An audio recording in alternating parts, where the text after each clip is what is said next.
You're nothing without her. You never were. The words hit the funeral reception like a physical blow. Conversation stopped mid-sentence. Forks paused halfway to mouths. Even the coffee maker in the kitchen seemed to hesitate before resuming its steady gurgle.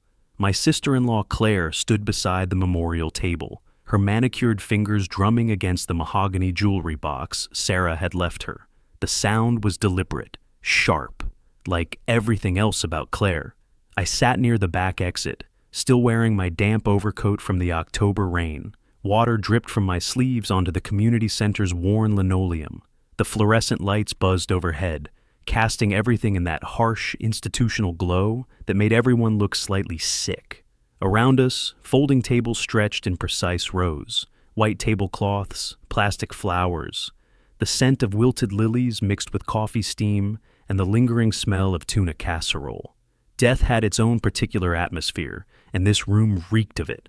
Aunt Martha's fork clattered against her plate. The sound echoed. Uncle Rob cleared his throat. That awkward sound people make when they witness something they can't pretend didn't happen. Cousin Jenny stared into her coffee cup, like it held answers to questions she didn't want to ask. 14 people in total. I counted them without thinking, my eyes sweeping the room in a practiced inventory. Witnesses, all of them.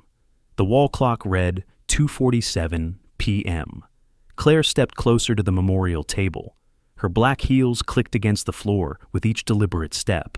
She was performing now, enjoying the attention, the power of speaking for the dead. Sarah carried you for 15 years, she continued, her voice rising just enough to reach the far tables. Paid your bills, built your reputation, covered for your failures. Without her money, you're just another nobody. I felt the compass in my coat pocket, Sarah's old brass compass, the one she'd kept on her desk through all our years together. A wedding gift I'd given her when we still believed in forever. The metal was warm against my fingers now, heated by my body temperature and something else. Something like resolve. Mom nodded slowly from table 3, avoiding eye contact with everyone, especially me. Dad studied his hands as if reading his future in the creases of his palms.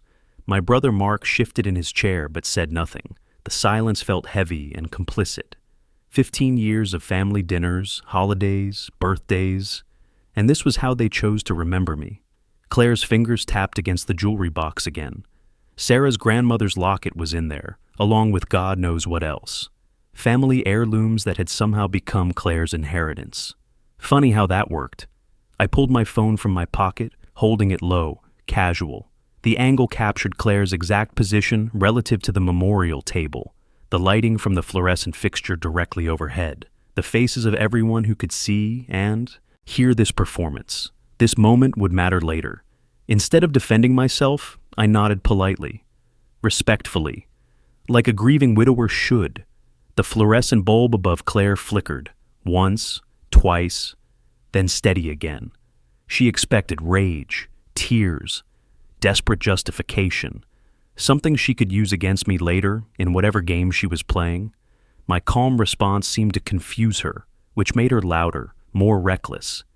She told me things, Claire said, her voice carrying over the rain drumming against the windows, about what she really thought of this marriage, about the real will. Real will. I checked my watch. 2:49 p.m. The second hand swept past the 12 with mechanical precision. In my briefcase, an envelope marked private seemed to grow heavier. Sarah had left it for me, along with specific instructions about when to open it. Soon, but not yet. Sarah had conversations with people who mattered, Claire continued. Made arrangements. You'll find out what she really left you. Mrs. Henderson from next door glanced at Mr. Chen from Sarah's office. They'd known Sarah for years, watched her work, seen her dedication. Now they whispered among themselves, processing Claire's version of events against their own memories. The baker who'd made Sarah's birthday cakes every year looked uncomfortable. He knew Sarah had always paid her own bills, managed her own finances, built her own reputation one satisfied client at a time. I wrote in my small notebook, the one I always carried for work. The scratch of pen against paper seemed unnaturally loud in the artificial quiet. I noted the time, Claire's exact words, the positioning of witnesses. My handwriting was steady, controlled. "What are you writing?" Claire demanded. "Notes," I said simply. "For thank you cards." The lie rolled off my tongue easily. In truth, I was documenting everything. Every word, every witness, every detail that might matter in whatever came next.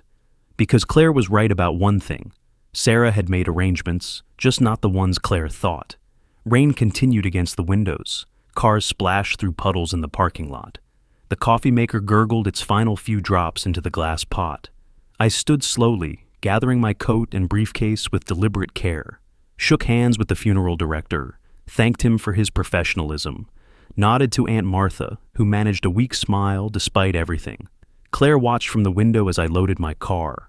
Her reflection ghosted across the rain-streaked glass, distorted but still recognizable, still predatory.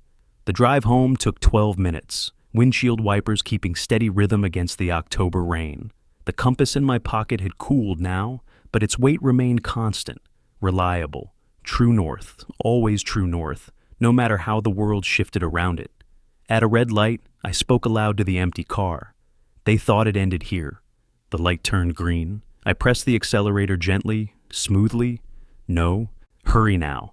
No rush toward anything except the truth. It didn't.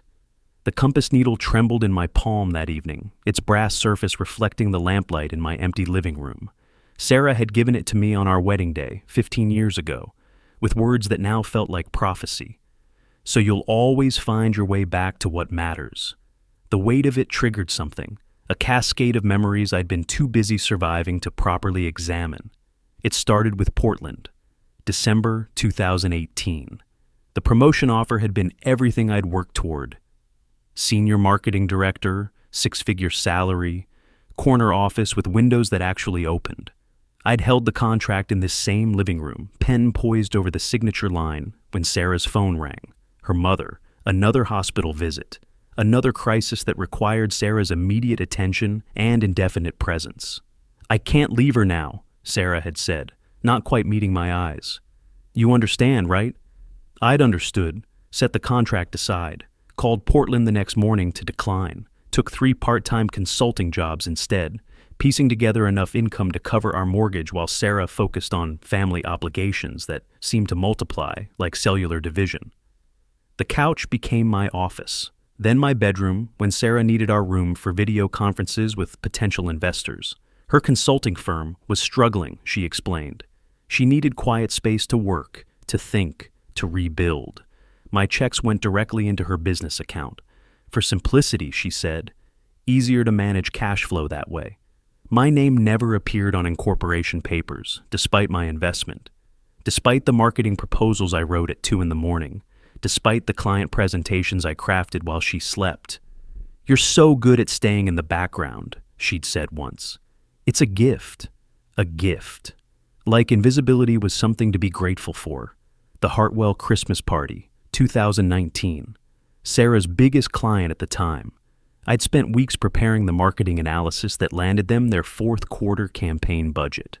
Memorized every data point, every demographic breakdown, every cost per acquisition calculation.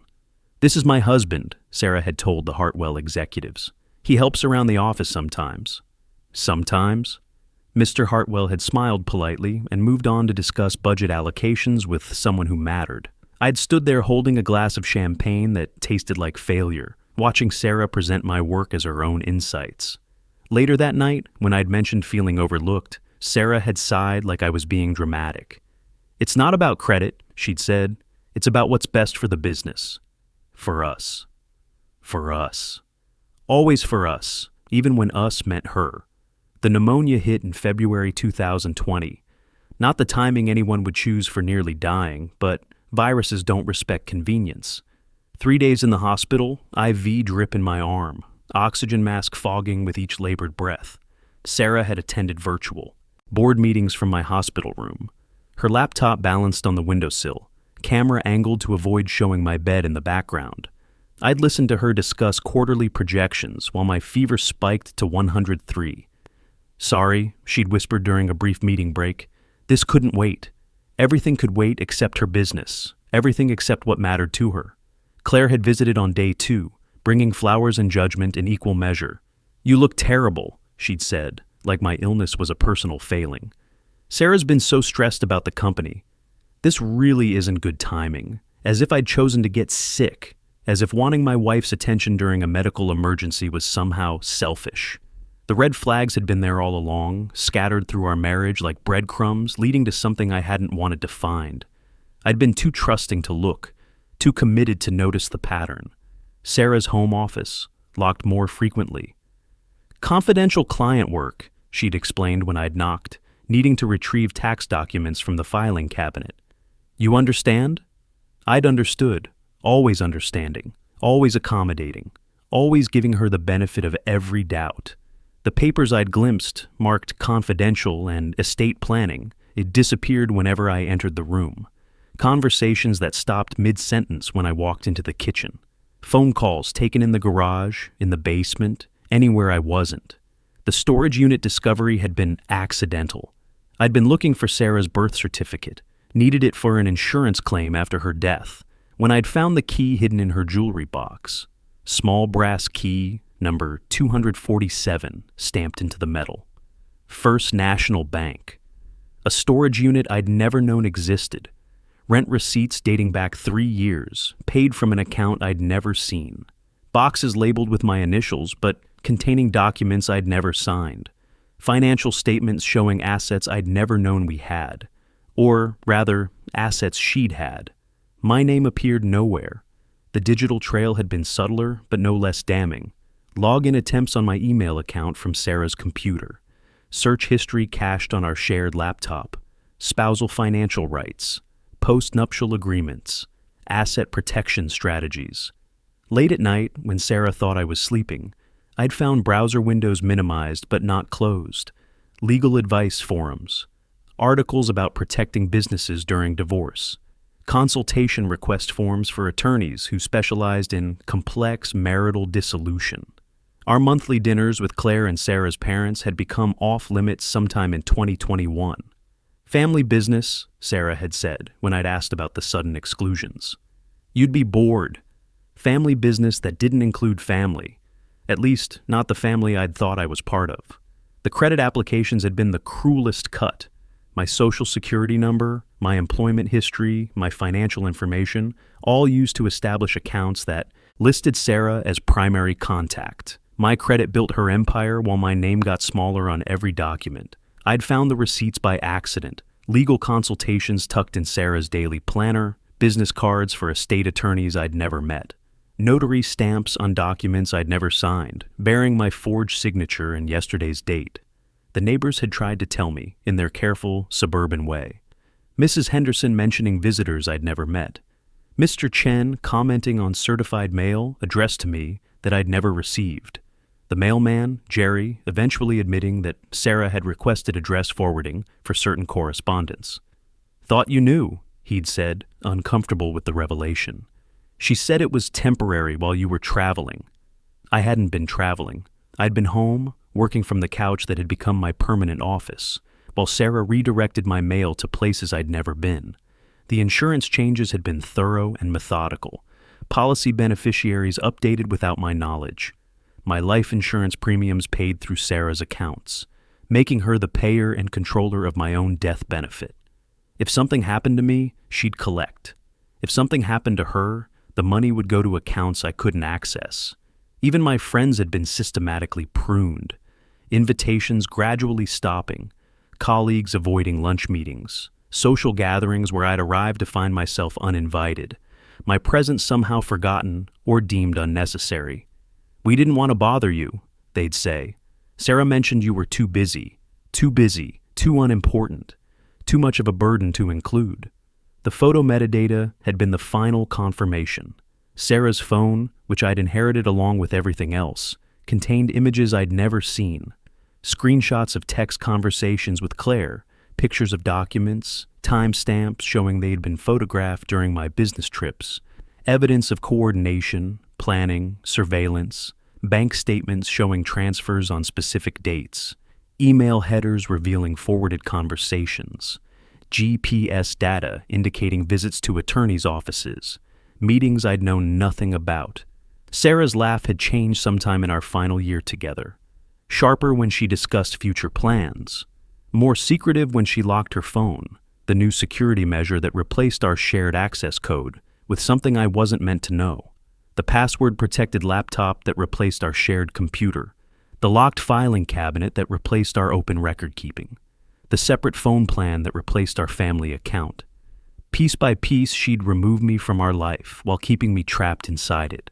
But I'd been documenting everything, even before I understood why. Old habits from my consulting work, keeping records, noting discrepancies, tracking changes over time.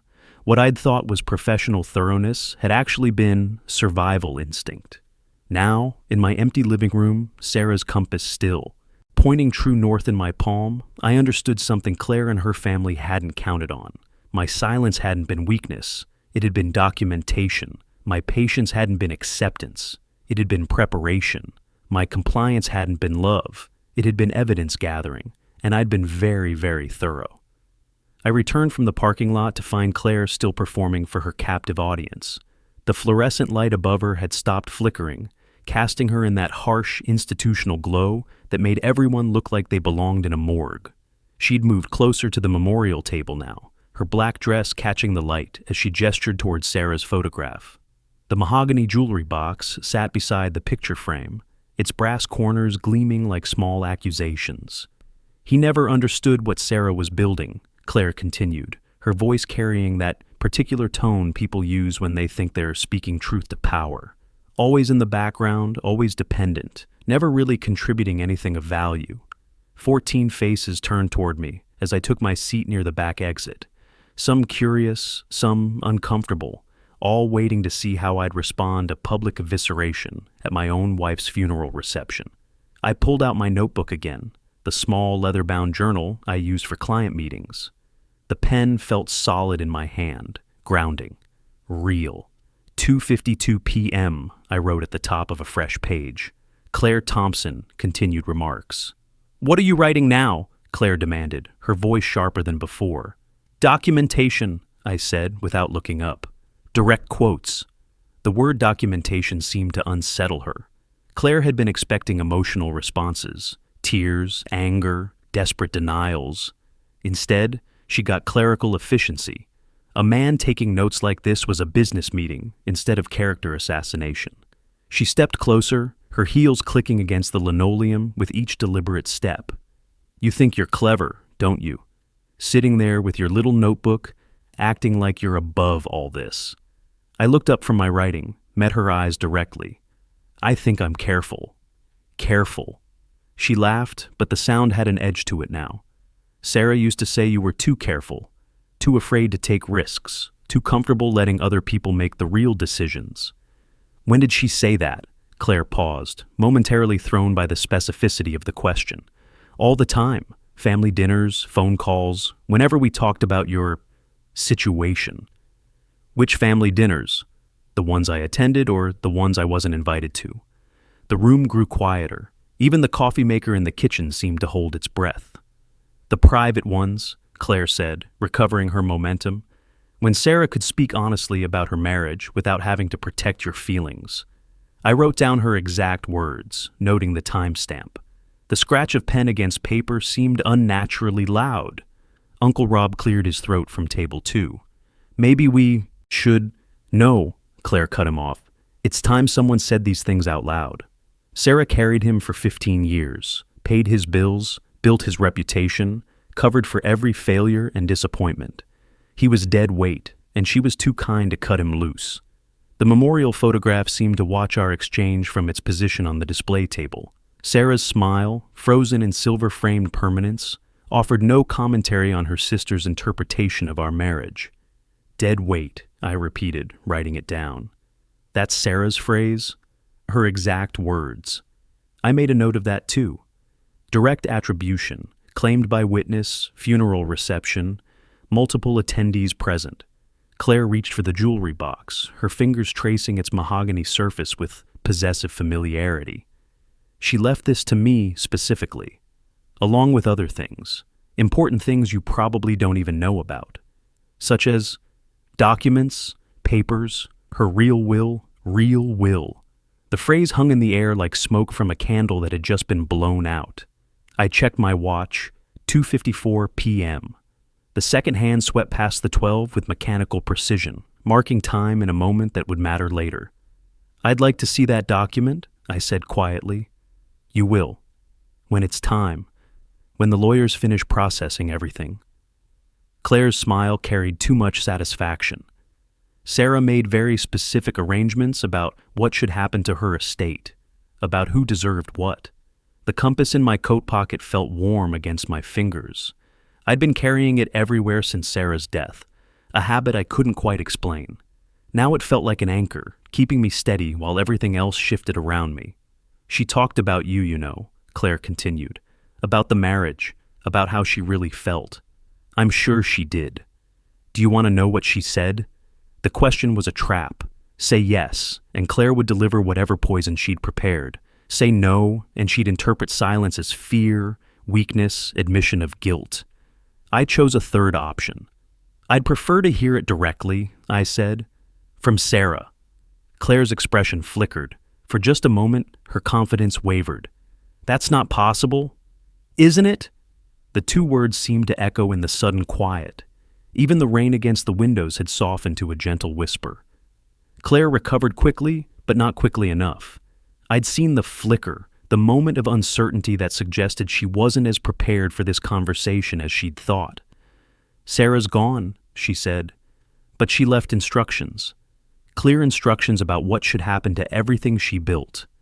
"Everything we built," I corrected gently. "What you think you built. What she let you think you contributed." Claire's voice rose slightly, carrying to the far corners of the room. "The truth is different. The truth is in the documents she left behind." I wrote down her exact phrasing. Truth in documents, left behind, legal implications. Aunt Martha stood up from table. 3, her napkin falling to the floor. She'd heard enough character assassination for one afternoon. "I think I should..." As she moved toward the exit, her elbow caught the edge of the memorial table. Sarah's photograph teetered for a moment, then crashed to the floor. The glass frame shattered against the linoleum, fragments scattering across the room like crystallized accusations. The sound was sharp, final, definitive. Everyone froze. 14 people suddenly discovering urgent interests in their shoes, their coffee cups, their folded napkins, anything except the symbolic destruction playing out in real time. I stood slowly, methodically, and walked to where the broken frame lay among scattered glass. Sarah's photograph, now separated from its protective covering, looked up at me from the floor. I knelt carefully, avoiding the sharp fragments, and lifted the photo with the kind of gentleness reserved for things that can't be replaced. "Careful," Claire said. "You'll cut yourself." I looked up at her from my position beside the shattered glass. "I'm always careful." The words carried more weight than they should have. Claire heard it. So did everyone else in the room. I gathered a few of the larger glass fragments, wrapping them in a napkin from the nearby table. Evidence of the moment, preserved for future reference. The timestamp on my phone's camera captured the scene from multiple angles. "Why are you taking pictures?" Claire demanded. "Documentation," I said again. Same reason Sarah kept such careful records of everything. The phrase hit Claire like a physical blow. Her face went pale, then flushed red. "Sarah kept business records. That's completely different." "Is it?" I stood, holding Sarah's photograph in one hand and the wrapped glass fragments in the other. The broken pieces felt heavier than they should have, weighted with symbolic significance that would matter later. "You don't know anything about Sarah's records," Claire said, but her voice lacked its earlier conviction. "Don't I?" 2 words, simple question. But something in my tone made Claire step backward, putting distance between us without seeming to realize she was retreating. I placed Sarah's photograph on the table beside the mahogany jewelry box, positioning it carefully so the light fell across her face just right. She looked peaceful now, removed from the broken glass and sharp voices. "This will not be forgotten," I said quietly, speaking to Claire but looking at Sarah's image. The words carried promise and warning in equal measure. Claire heard both. "What's that supposed to mean?" I closed my notebook and slipped it into my coat pocket beside the compass. Both objects felt warm, solid, necessary. It means exactly what it sounds like.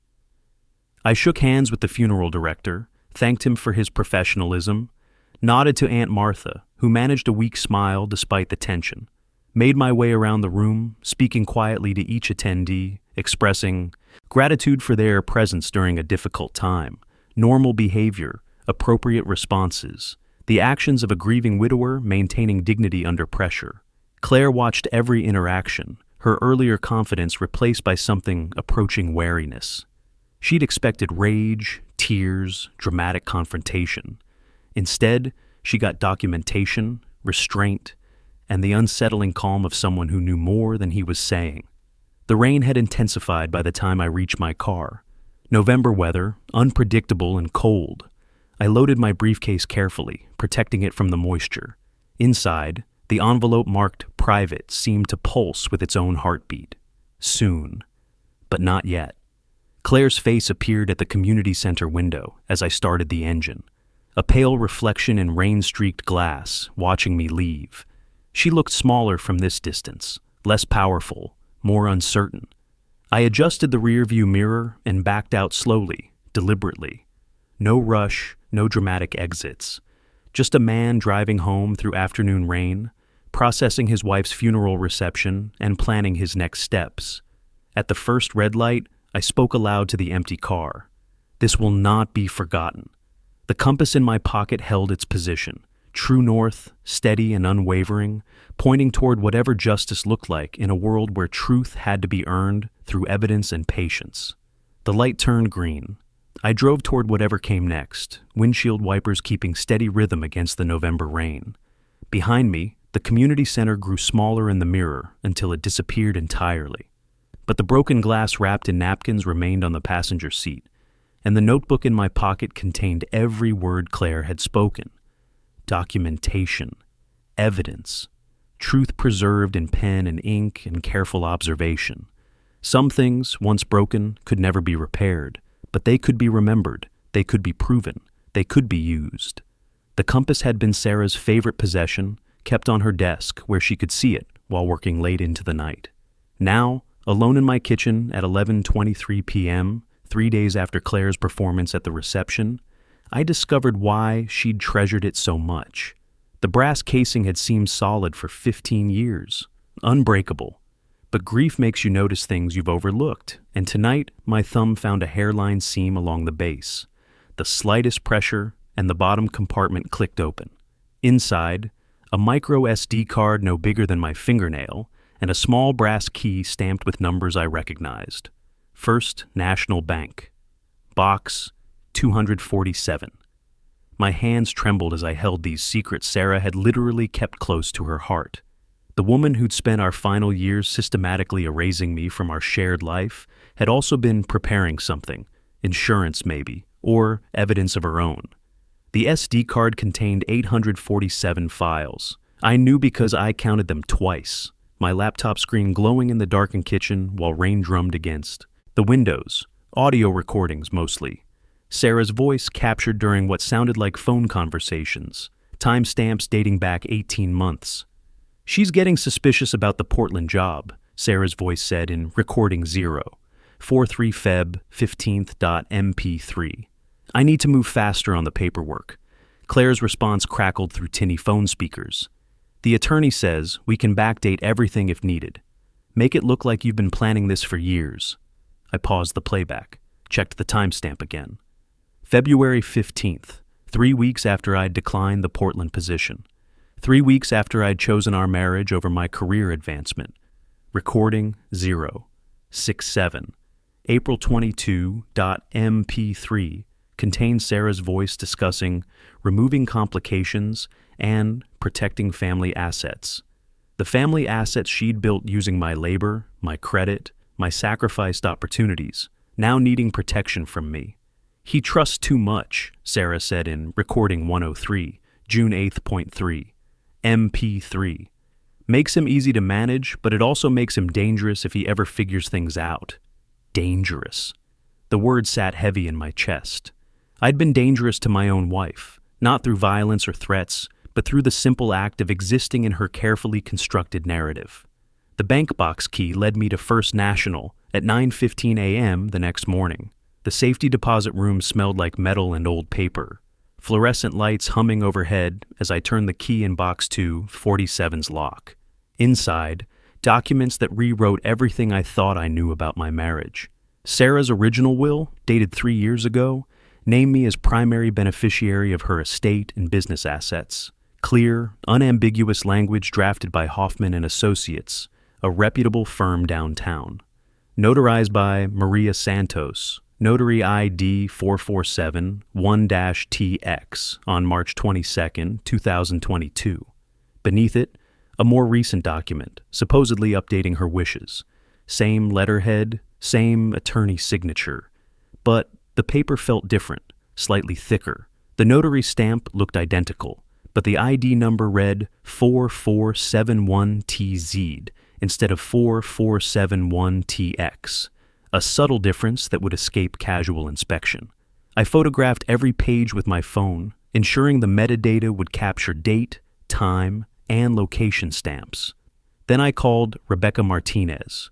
Martinez had handled Sarah's business incorporation 5 years ago, before Sarah decided I didn't need to be involved in such details. Professional, thorough, and, most importantly, someone who understood both estate law and digital forensics. The signature analysis alone will be damning, Martinez said after reviewing my photos. But we'll need chain of custody documentation for everything. Where did you find these? I explained about the compass, the SD card, the bank box. Martinez took notes with mechanical precision, her pen scratching against legal pad paper, while her paralegal photographed each document with a camera that recorded EXIF data and embedded timestamps. We're looking at document fraud, forgery, potentially conspiracy, Martinez said. This goes beyond family drama. These are felonies. The forensic handwriting analysis took 4 days. Dr. Patricia Woods, certified document examiner, compared signature pressure patterns under microscopic magnification. The forged will showed hesitation marks, tiny pauses where someone had carefully traced Sarah's authentic signature. Ink analysis revealed 2 different pens used on documents supposedly signed in the same sitting. Exhibit A, Martinez said, labeling the original will. Exhibit B, she continued, marking the forged version. Exhibit C will be the expert analysis report. We built the case like archaeologists, brushing away layers of deception to reveal the truth beneath. Bank surveillance footage from March 30th showed Claire entering First National with her own key, accessing a box registered under Sarah's name but paid for from Claire's account. The timestamp read 1447:33, 2 days after Sarah's death, but before I'd been notified of any banking arrangements. The SD card provided more than family dysfunction recordings. Sarah had documented Claire's pressure tactics with methodical precision, recordings of threats about cutting off family relationships and protecting mom and dad from your bad decisions. In recording 198, SEP14.mp3, Claire's voice was crystal clear. You either fix this marriage problem permanently, or I tell everyone about the Portland situation, about how you manipulated him into staying. Sarah's response, I'm handling it. The will changes are already in process. Good, Claire replied, because if something happens to you before this gets resolved, I'm not letting him destroy everything our family built. Something happens to you. Past tense. Like Sarah's death was already factored into their planning. The financial trail led deeper into systematic fraud. Claire had established shell companies, Creek Valley Consulting, Harmony Business Solutions, North Star Advisory, all using variations of family names and addresses. Sarah's business had been paying consulting fees to these fictional entities, effectively laundering money from our joint assets into accounts I'd never known existed. $127,000 over 36 months. Taken in increments small enough to avoid triggering bank reporting requirements, but large enough to constitute grand theft when viewed collectively. Martinez introduced me to forensic accountant David Park, whose specialty was following money trails through complex corporate structures. Park's analysis revealed a web of financial manipulation spanning 3 states and involving 6 different financial institutions. They were sophisticated, Park explained, his computer screen filled with flowcharts showing fund transfers. But not sophisticated enough to avoid leaving digital footprints. Every transaction has metadata. Every transfer has timestamps. Every shell company has a registration trail leading back to real people with real addresses. The witness list grew organically. Aunt Martha had noticed Claire's premature knowledge of estate details at the funeral reception. She knew things before anyone told her, Martha said in her sworn statement. Talked about inheritance distributions before we even knew there was anything to distribute. The notary, Maria Santos, confirmed she'd never witnessed any signature ceremonies involving Claire. I keep detailed logs, she explained. Every document, every date, every participant. If Mrs. Claire Thompson claims I notarized her signature on estate documents, she's lying. Private investigator Janet Reeves, whom Sarah had used for background checks on potential business partners, provided additional surveillance evidence. Claire's vehicle, tracked through automated license plate readers, showed a pattern of visits to Sarah's office building during my out-of-town consulting trips. She had her own key, Reeves reported. Building security confirmed she was listed as an emergency contact, which gave her after-hours access. She used it 17 times in the 6 months before Sarah's death. The timeline became a weapon of precision. Every phone call, every meeting, every document signing, cross-referenced with credit card transactions, GPS data, and cellular tower pings. Claire's alibi claims dissolved under scrutiny. She'd been places she denied being, doing things she claimed ignorance about. The most damaging evidence came from Sarah's own meticulous record-keeping. Her laptop, which I'd inherited along with everything else, contained draft emails never sent, messages to me explaining everything, apologizing for the deception, revealing Claire's manipulation tactics. I know you'll hate me for this, read one unsent email dated 2 weeks before her death. But Claire convinced me you were planning to leave. She said she had evidence of you talking to lawyers, preparing to take half the business. I was scared and stupid, and I let her convince me to protect what we built together. Another draft, time-stamped 3 days before her death. I've been recording everything Claire says. I'm going to tell you the truth about the will, about the money, about all of it. You deserve better than what I've done. You deserve better than me. Sarah had been preparing to come clean. Claire couldn't allow that.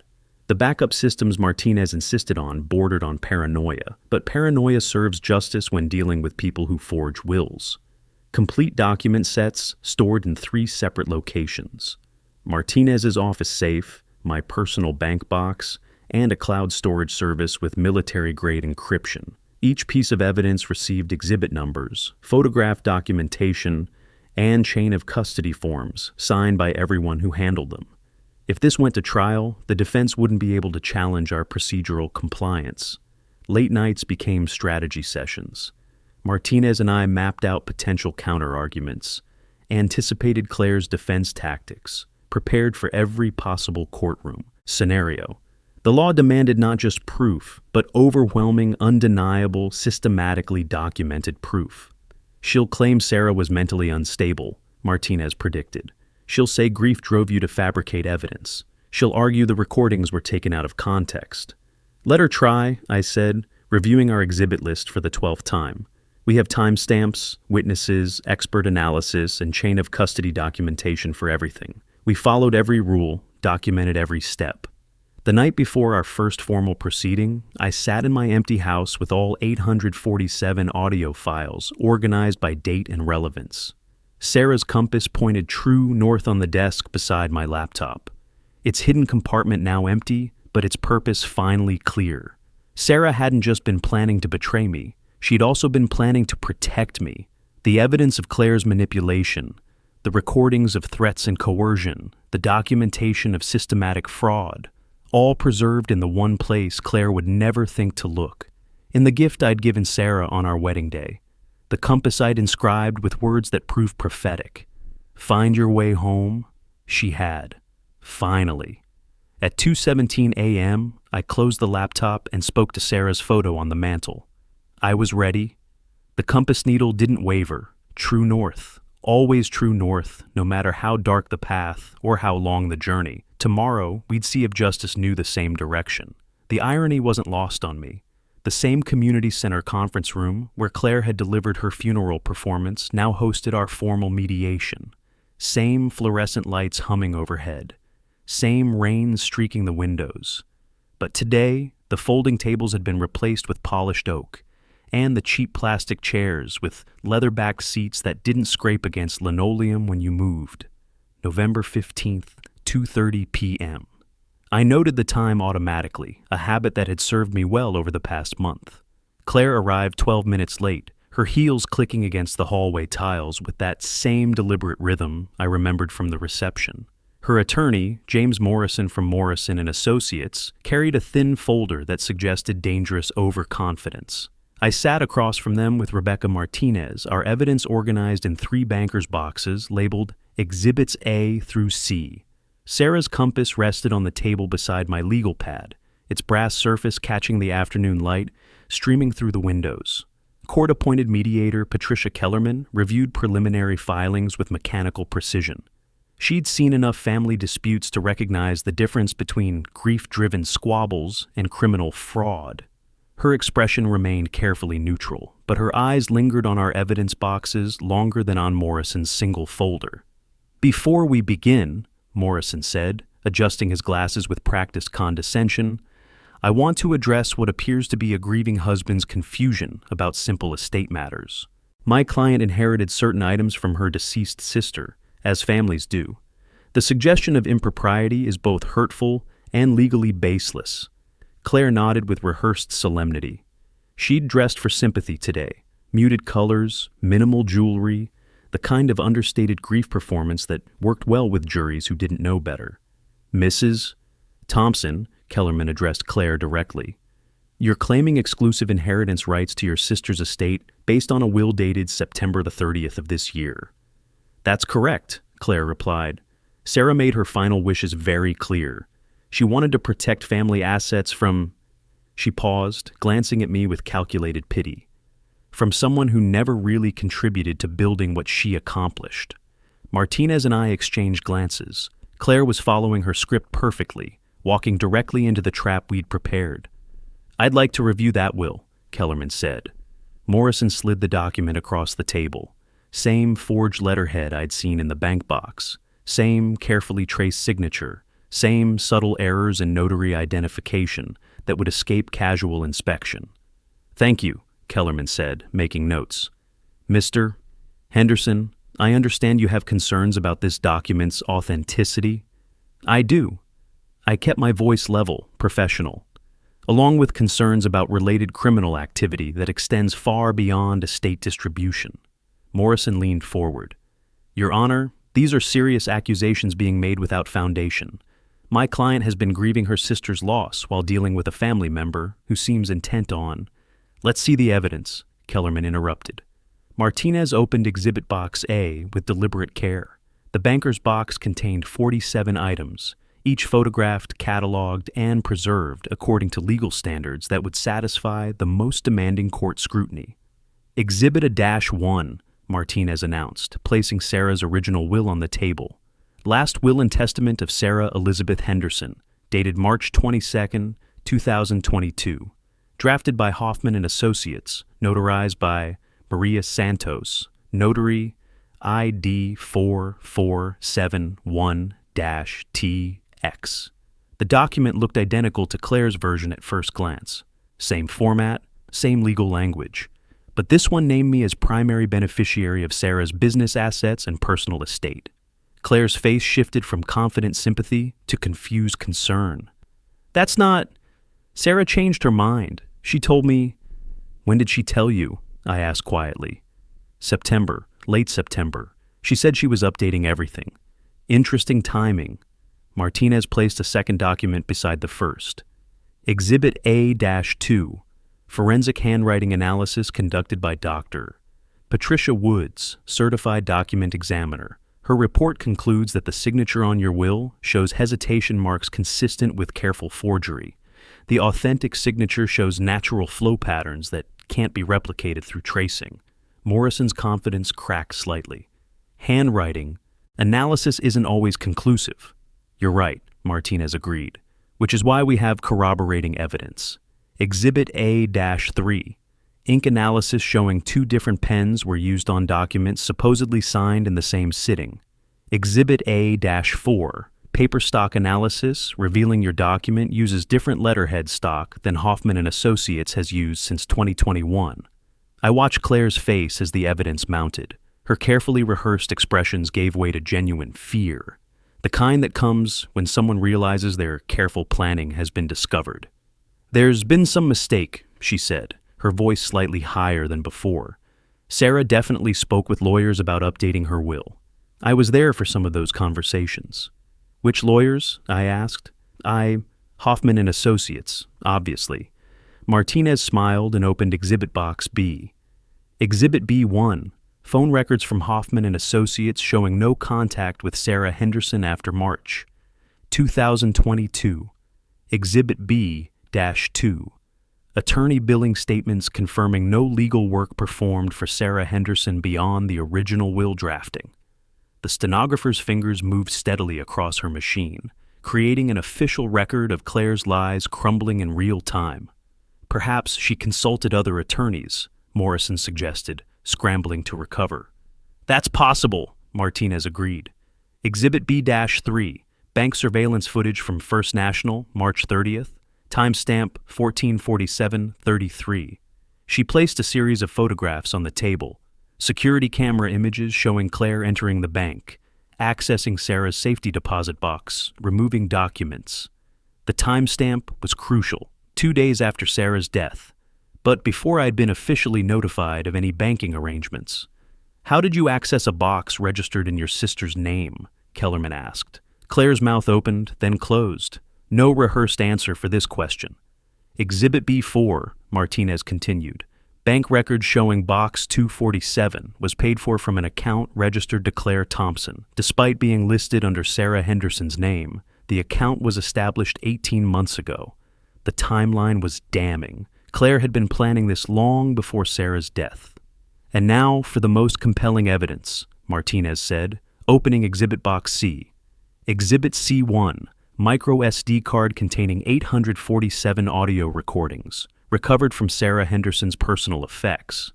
I placed my phone on the table, connected to the room's sound system through a cable Martinez had brought for exactly this purpose. "Recording 043 February 15th, I announced, and pressed play. Sarah's voice filled the room. "She's getting suspicious about the Portland job. I need to move faster on the paperwork." Claire's response crackled through the speakers. "The attorney says we can backdate everything if needed. Make it look like you've been planning this for years."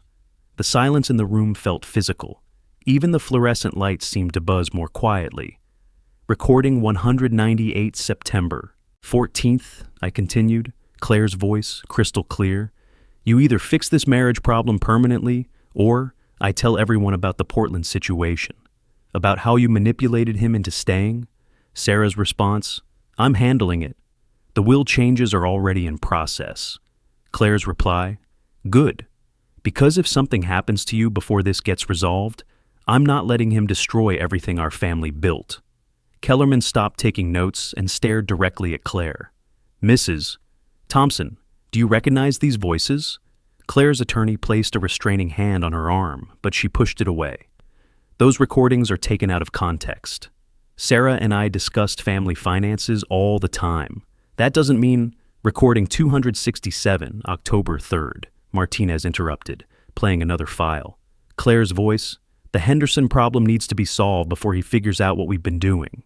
I've got everything set up to make it look like Sarah's decision. Sarah, I don't know if I can keep lying to him. He's been nothing but supportive, and we're stealing from him. Claire, we're protecting family assets from someone who never earned them. Don't go soft on me now." The weight of evidence was crushing. Voice recognition analysis, timestamps correlated with phone records, financial transactions that supported every recorded conversation. Exhibit C-2, Martinez announced. Financial analysis by certified forensic accountant David Park, showing $127,000 in unauthorized transfers from Sarah Henderson's business accounts to shell companies controlled by Claire Thompson. Morrison leaned back in his chair, recognizing a lost cause when he saw one. Claire stared at the table, her earlier confidence replaced by pale-faced panic. "The recordings span 18 months, I said, speaking directly to Claire for the first time. Sarah documented everything, every threat you made, every manipulation tactic you used, every lie you told her about me." "She loved me," Claire whispered. "I was protecting our family." "She feared you," I corrected, "and she was preparing to tell me everything before she died." Martinez placed one final document on the table. Exhibit C3, draft email from Sarah Henderson's laptop, dated November 8th, 5 days before her death. Never sent, but saved in her drafts folder. She read aloud, "I know you'll hate me for this, but Claire convinced me you were planning to leave. She said she had evidence of you talking to lawyers, preparing to take half the business. I was scared and stupid, and I let her convince me to protect what we built together. I'm going to tell you the truth about everything. You deserve better than what I've done." The room fell silent except for the steady tick of the wall clock and the distant sound of rain against windows. Kellerman reviewed her notes methodically. "Mrs. Thompson, based on the evidence presented, I'm recommending immediate asset freeze pending criminal investigation. The estate will be distributed according to the original, dated March 22nd, 2022. Claire's collapse was complete. She slumped in her chair as the weight of criminal implications settled over her. Forgery, fraud, embezzlement, conspiracy, charges that carried prison sentences measured in years, not months. "Sarah would have wanted to keep this in the family," she whispered, making one final plea.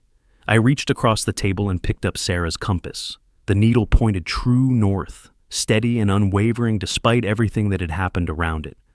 "Sarah wanted justice," I said quietly. "That's what she left behind." In the room where Claire had tried to erase me, silence held my name with new respect. Papers shuffled, chairs scraped against polished wood.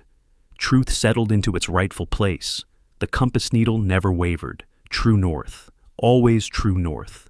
2 weeks later, the charges came down like dominoes falling in sequence. Criminal fraud, forgery in the first degree, embezzlement exceeding $100,000, conspiracy to commit document fraud. Each count carried its own weight, its own consequences, its own prison sentence. The local paper ran the story on page 3. Local woman charged in estate fraud scheme. They used Claire's DMV photo, the one that made her look exactly like what she was. A person who'd mistaken cleverness for wisdom, greed for love. I read it once, then folded the paper and put it in the recycling bin. Some stories don't deserve to be kept. Claire's assets were frozen by court order within 48 hours. The house she'd bought with stolen money went up for sale. Her BMW, purchased with funds that had once been in my checking account, was repossessed by a bank that didn't care about family dynamics or inheritance disputes. Her employer, a regional insurance company where she'd worked in claims adjustment, placed her on administrative leave pending criminal proceedings. Funny how quickly corporate policies kicked in when someone became a liability. The social media profiles went dark first. Facebook, Instagram, LinkedIn, all disappeared as if Claire Thompson had never existed online. Then came the phone number changes, the forwarding addresses, the gradual erasure of someone who'd spent years trying to erase me. I ran into Mrs. Henderson at the grocery store 3 weeks after the mediation. Sarah's mother, who'd nodded along with Claire's performance at the funeral reception. She saw me in the produce section and actually turned her cart around to avoid eye contact. But shame has a way of finding people anyway. She approached me near the checkout lanes, her face carrying the weight of complicity finally acknowledged. "I didn't know," she said quietly, "about the recordings, about what Claire was really doing." I selected my words carefully. "You knew enough. She said you were planning to leave, said Sarah was protecting herself. And you believed the justified public humiliation at my wife's funeral?" Mrs. Henderson studied her shoes. They were sensible shoes, practical shoes, the kind worn by people who'd spent years making practical choices that felt increasingly impractical in hindsight. "I'm sorry," she said, "for what that's worth now. It wasn't worth much, but it was something. Mr. Henderson called that evening. Sarah's father, who'd studied his hands while his daughter's reputation was destroyed at her own reception. His voice sounded older, more fragile than I remembered. "The family owes you an apology," he said. "A real one, not just words." "The family doesn't owe me anything," I replied. "Individual people do." He was quiet for a long moment. "Claire convinced us you were the problem. Said Sarah told her things about the marriage, about financial troubles, about you planning to take everything." "Did you ever ask me directly?" Another pause. "No. We trusted Claire to tell us the truth." "You trusted Claire because it was easier than finding out what was really happening." Maybe so. His admission carried 15 years of weight. Maybe we wanted to believe the version that made us feel better about choosing sides. I appreciated his honesty more than his apology. Honesty was rarer. The restitution hearing happened on a gray December morning when frost covered the courthouse steps like accusation. Judge Patricia Williams reviewed the financial analysis with the methodical precision of someone who'd seen every variety of family greed played out in her courtroom. $127,000 in documented transfers, she announced, plus accrued interest calculated at prime rate over the relevant time period, plus court costs and investigative expenses. "Mrs. Thompson, how do you plead to the restitution charges?" Claire stood beside her public defender. Morrison had withdrawn from the case when the criminal charges were filed. She wore county jail orange instead of funeral black, her manicured nails now bitten down to quick. "Guilty, Your Honor." The words seemed to deflate her. 16 months of planning, manipulation, and systematic theft reduced to 2 syllables that would follow her for the rest of her life. Her house sold for $340,000. After mortgage payoff and legal fees, enough remained to cover most of the restitution order. The BMW, jewelry, and designer furniture covered the rest. Claire would be starting over with nothing except a criminal record and the knowledge that her own greed had destroyed her. I didn't attend the sentencing hearing. Martinez called with the results.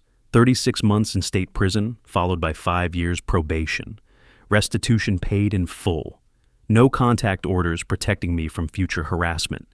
"Justice," Martinez said, "but not satisfaction." There's a difference. She was right. Justice felt mechanical, procedural, complete, but cold. Satisfaction would have required Claire understanding what she'd destroyed beyond just money and legal documents. But understanding required empathy, and empathy wasn't something prison taught. The check from the restitution fund arrived on a Thursday. $127,000 plus interest and court costs, drawn on the state treasury, and signed by people whose job was cleaning up other people's messes. I deposited it without ceremony, numbers in an account, returning to where they should have been all along. The money mattered less than what it represented. Acknowledgement that theft had occurred, that justice was possible, that truth eventually surfaced despite careful burial. Spring brought unexpected visitors. Cousin Jenny knocked on my door in March, carrying a casserole and what looked like genuine regret. "I should have said something at the reception," she admitted, settling into Sarah's old chair at the kitchen table. "When Claire started attacking you like that, it wasn't right, and I knew it wasn't right, but I just froze. Why didn't you?" Family pressure. Claire always dominated family discussions, made it seem like questioning her meant betraying Sarah's memory. Jenny stirred her coffee with unnecessary force. "But mostly because I'm a coward who takes the easy path." Her honesty was refreshing after months of careful apologies from people who'd been complicit through silence. "What changed?" I asked. Hearing those recordings. Realizing Sarah was being manipulated too, that she was planning to tell you everything before she died. Claire wasn't protecting Sarah's wishes. She was preventing them. We talked for 2 hours, about Sarah, about family dynamics, about the difference between loyalty and blindness. Jenny left her phone number and an invitation to Easter dinner if I wanted to rebuild bridges that had been burned by assumption and silence. I kept the phone number, didn't commit to Easter. The business recovery took longer than expected. Sarah's clients had been told I was uninvolved in company operations, that my contributions were minimal. Rebuilding professional relationships required patience, demonstration, and the kind of steady competence that proved itself through results rather than promises. But the work was good work. marketing strategy for companies that valued analytical thinking and measured approaches to growth. No drama, no family complications, just problems that could be solved through research, planning, and execution. 3 clients became 6, 6 became 12. The business Sarah and I had built together found new life under clearer ownership and simpler decision-making processes. The house felt different without secrets hidden in every corner. I'd had the locks changed, the filing systems reorganized, the office space converted from Sarah's private domain into something more open, more functional. Sarah's compass still sat on the desk, pointing true north regardless of the chaos that had swirled around it. Some things remained constant, while everything else shifted. I sold the jewelry box Claire had clutched at the funeral reception. Sarah's grandmother's locket went to a granddaughter who might appreciate family heirlooms more than family weapons. The money went to a scholarship fund for first-generation college students, people who understood what it meant to build something from nothing. The final legal paperwork arrived in July. Claire's probation officer confirming her release address, 3 counties away. No contact orders renewed for 5 years. Victim notification procedures in place if she violated any terms of her sentence. She'd served 18 months of her 36-month sentence. Good behavior, prison overcrowding, the usual factors that made criminal justice more about processing than punishment. I filed the notification with my other legal documents and forgot about it. Claire's location mattered less than my own direction. August brought an envelope with no return address, postmarked from the county where Claire now lived, containing a single page of handwritten text on plain paper. I know I can't contact you directly, but I wanted you to know I understand what I destroyed. Not just the money, everything else. The trust, the family, the memory of Sarah. I was wrong about everything, and I'm sorry about everything. You don't have to forgive me, but I needed you to know I finally understand. C. I read it twice, then fed it into the paper shredder beside my desk. Some apologies arrived too late to matter, from people who've learned lessons they should have understood years earlier. Understanding and forgiveness were different things. Claire might finally understand the damage she'd caused, but understanding didn't erase the damage or restore what had been destroyed. The morning I finished paying off the legal fees, I drove to the cemetery where Sarah was buried. Her headstone was simple granite with her name, dates, and a single line. She found her way home. I'd chosen those words during the numb days after her death, before I knew about the recordings, the evidence, the plan she'd been building to protect us both. Now they felt prophetic. Sarah had found her way home, to honesty, to justice, to truth that survived her death and corrected the lies that had poisoned our final years together. I placed the compass on her grave, its brass surface warm from morning sunlight. The needle pointed true north, just as it always had, just as it always would. They thought they buried me, I said aloud to the granite stone and the quiet morning. They only handed me the soil. The compass needle didn't waver. Some truths are magnetic, drawing everything else toward true direction, regardless of the storms that try to knock them off course. I left the compass there and drove home to whatever came next. True north, always true north.